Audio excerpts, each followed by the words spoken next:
అది that is absolutely bad decision. అవునా కదా?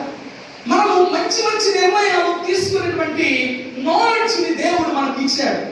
What is good, what is bad, what is right, what is good, everything దేవుడు మనకి intellectual power ఇచ్చాడు. అవునా కదా?